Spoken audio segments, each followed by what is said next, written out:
big round of applause. Firstly, in the middle here, our oldest tiger, Sita. She's a 16-year-old female. She was born here as part of a litter that we had back in 1998, the very first litter we ever had here at Tiger Island. Her unusual coloration comes about because Dad, he was a white Bengal tiger, Mum was an orange Bengal tiger who carried the recessive gene. So that meant that there could be some colour variation in the litter, and that's what we see here with Sita. Now, after all the years that Sita's done a lot of presentations at 16 years old, so sometimes she just decides not to do it. And hopefully today won't be one of those days. Scott will be trying very hard to keep her encouraged, and we'll wait and see how we go. Over here with Dan we have a 5-year-old called Pi. Pi was not born here, he was born in a zoo up north, just out of Cairns. He came to us when he was about 11 weeks old. We've been working with him ever since.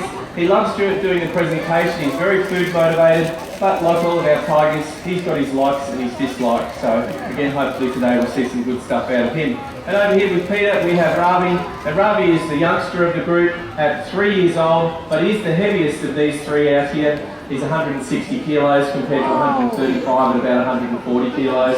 Ravi, incredibly food motivated, but can be a bit of a cheeky boy. So there you have it, guys. How about we give him a big round of applause and we'll get started. Excellent. Now you can probably also see the first reward we have on offer for the tigers is the milk. So we're going to offer that firstly, hopefully show off some simple behaviours. Like this first one, we call it a sit-up behaviour, as you can see there with Ravi straight in position, as well as Pi and Sita. Come on guys, let's give them a small round of applause for that one. They're all in position. Okay, now yes, this is very cute behaviour, but it's also a very natural behaviour for a tiger. They would use this position when they're accessing out of reach scent marking. As you can see by Sita there, they're able to hold this position for pretty much as long as they need to get access to those out of reach scent marks. Usually left behind on the trunk of a tree or on the underside of overhanging foliage. Tigers will leave it behind as a way of a calling card, or means of communication really, without actually seeing one another. Now this is important because in the wild a tiger is a solitary animal. So when they do see one another, it's often very aggressive, certainly confrontational, and most tigers would like to avoid confrontation. They live a lot longer that way. So investigating scent marking as they're patrolling territory is incredibly important for their own safety. Now this next behaviour is a little bit more of a height advantage. You've seen them sitting up, well let's see them now standing up. We'll see our two in the middle here standing up tall against the handlers. Pi on the other hand, he'll be standing up against a tree, as this is how it would naturally be occurring. The tiger would reach up tall against the trunk of the tree, drag their claws down the tree, and this leaves behind a visible scar. So that's something that would be recognised by other tigers. Very recognisable. The taller the scratch marks, obviously the bigger the tiger. Another thing they would also be doing is stretching out the tendons and ligaments in their paws. That just makes them feel good, stretches them right out, but also it helps the growth of the claw. The claw actually, the outer sheath of the claw peels off from time to time. Let's give Sita a big round of applause. Well, let's just got a big round of applause for persevering.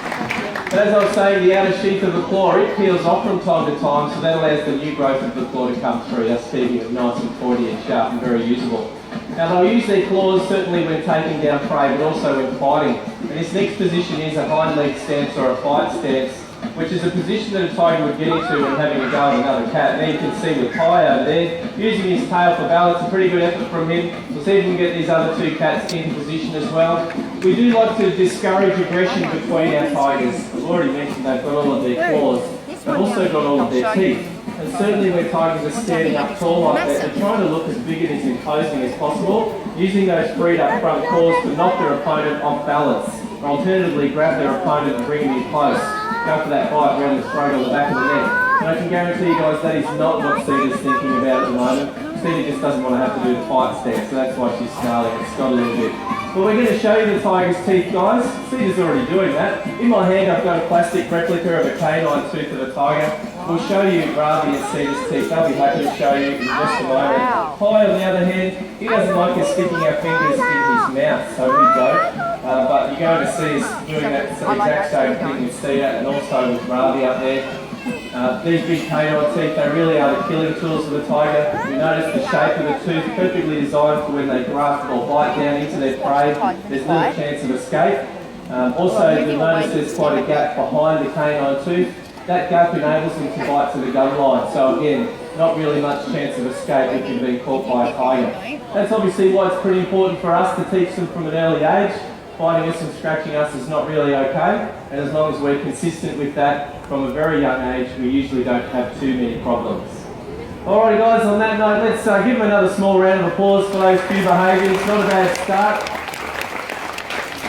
Milk's a good reward because they don't get overly excited about it, but as you've seen, they are still pretty keen on it, but they are much more excited about the meat rewards, which you're going to see now. We'll get Pi up here onto the platforms and we'll do a few jumps across the platforms, and then we might even see Ravi jump up there as well. The distance between our platforms is 3 metres.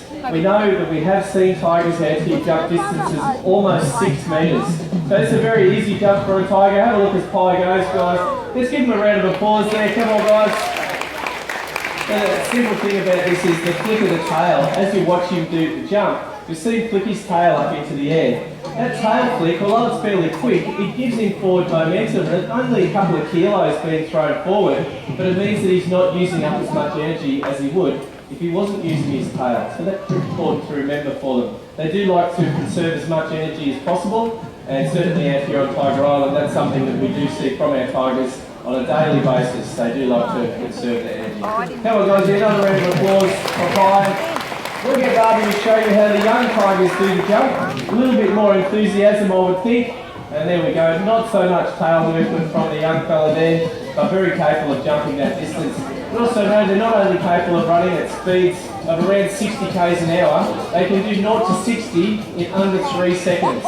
So their acceleration is the thing that catches their prey. They do rely on stealth and ambush to be successful hunters. There we go. Another round of applause for Ravi.